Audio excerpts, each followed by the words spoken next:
আসসালামু আলাইকুম সুপ্রিয় দর্শক, চলে আসলাম ঝড় বৃষ্টির আপডেট নিয়ে। আগামী 24 ঘন্টায় বাংলাদেশের একাধিক জেলায় ধেয়ে আসতে পারে মাঝারি থেকে ভারী বৃষ্টিপাত।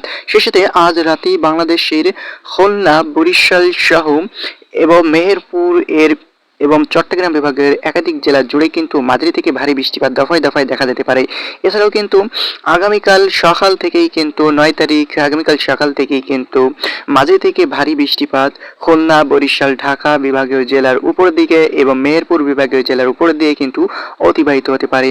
নিম্নচাপটি দেখতে পাচ্ছেন, লঘুচাপটি নিম্নচাপে পরিণত হয়ে কিন্তু বাংলাদেশ এবং দক্ষিণবঙ্গের একাধিক জেলায় বৃষ্টির প্রবণতা দেখা মিলছে এবং সেই সাথে কিন্তু এটা আগামী 5 দিন অব্যাহত থাকতে পারে। আগামী 14 তারিখে কিন্তু এই নিম্নচাপটি দুর্বল হয়ে যেতে পারে।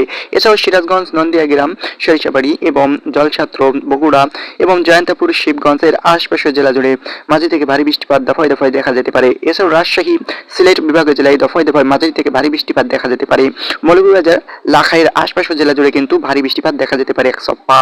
এছাড়াও কিন্তু এদিকে গাইবান্ধা এবং রংপুরে মাঝারি থেকে এক চপ্পা ভারী বৃষ্টিপাত দেখা যেতে পারে। এছাড়াও চট্টগ্রাম বিভাগের জেলায় মাঝারি থেকে ভারী বৃষ্টিপাত দফায় দফায় দেখা যেতে পারে।